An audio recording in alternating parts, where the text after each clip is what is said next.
Nobody in that clubhouse had seen Dave Roberts like this before. Not after a tough loss in October. Not after a brutal road trip that stretched across 3 time zones in 5 days. Not even after the kind of game where everything that could go wrong did go wrong, inning after inning, until the final out felt more like a surrender than a conclusion. Those who have been around this team long enough have seen Roberts in difficult moments. They have seen him frustrated. They have seen him calculating. They have seen him choose his words carefully in front of the cameras while clearly carrying something heavier underneath the surface. But what they saw in that clubhouse immediately after the 5th consecutive loss was something different entirely. According to multiple sources with direct knowledge of what took place, Roberts walked into that room and did not sit down. He did not pour coffee. He did not exchange the brief, quiet words with his coaching staff that typically open these post-game gatherings. He stood at the front of the room, looked at his players, and said something that nobody in that space was fully prepared to hear. It's time for a change. And then he told them exactly what that meant. 5 consecutive losses. That is the number that finally pushed Dave Roberts to a decision that, according to multiple sources inside the organization, had been building for longer than most people outside the clubhouse realized. Because the problem with this Dodgers team in recent weeks was not simply that they were losing. Losing streaks happen. Even the best teams in baseball go through stretches where nothing connects, where the hits stop falling, where the pitching that was dominant a week ago suddenly looks vulnerable. Roberts has managed through enough of those stretches to know that patience is sometimes the correct response. But this was different. According to multiple sources familiar with the internal conversations happening within the Dodgers organization, the concern was not just the losses themselves. It was the way the losses were happening. The offense, which had looked so dangerous and so multidimensional at the peak of the season, had begun to look rigid. Predictable. According to those with knowledge of the coaching staff's assessments, opposing pitchers had started to solve the Dodgers lineup in a way that was becoming impossible to ignore.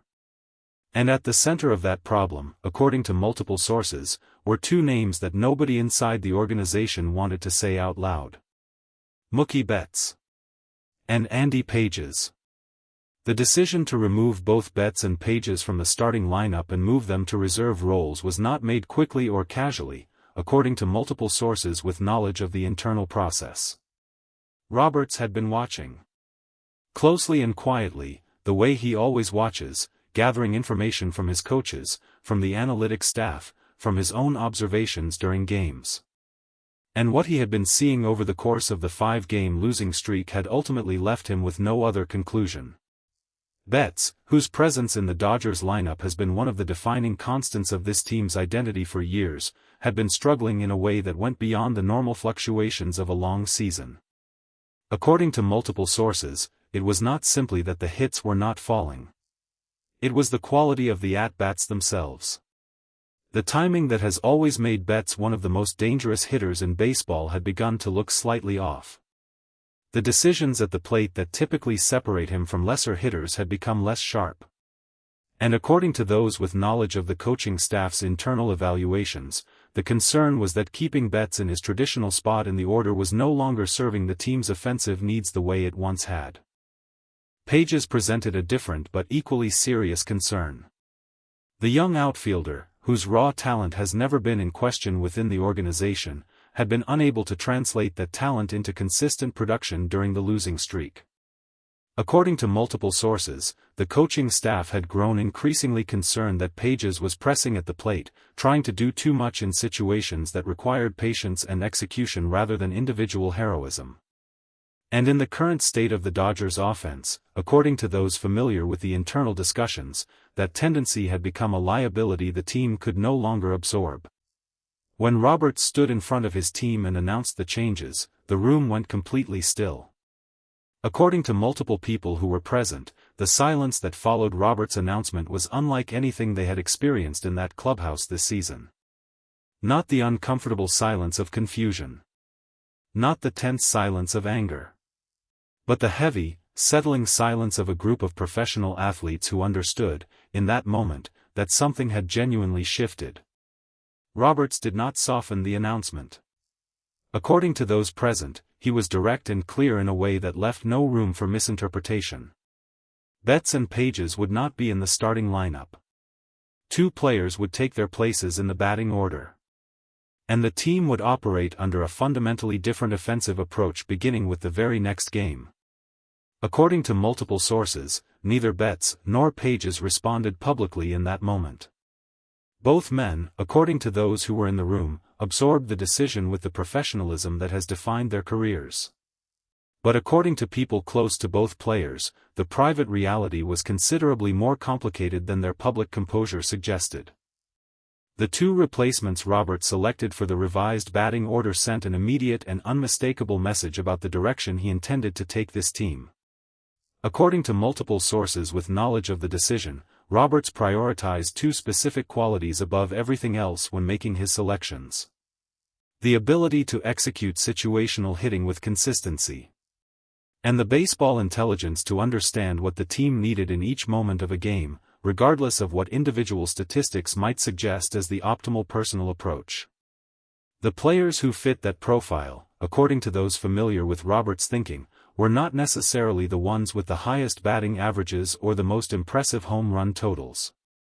They were the ones who had demonstrated, repeatedly and under pressure, that they could subordinate individual ambition to collective need. The ones who understood that in a lineup built around a player like Shohei Ohtani, the most valuable contribution is often not the spectacular one. It is the precise one. And speaking of Ohtani, what happened next is what truly sent shockwaves through the entire organization. According to multiple sources with direct knowledge of the conversation, Ohtani approached Roberts privately after the team meeting had concluded. This was not unusual in itself. Ohtani has always maintained a direct and respectful line of communication with his manager, and those within the organization describe their relationship as one built on genuine mutual trust. Roberts has consistently spoken about Ohtani in terms that go beyond simple admiration for his athletic ability. He has spoken about his intelligence, his professionalism, his understanding of the game at a level that makes conversations with him substantively different from conversations with most other players. But what Ohtani said during that private conversation, according to multiple sources with knowledge of its content, was not what Roberts had expected. Ohtani made a request.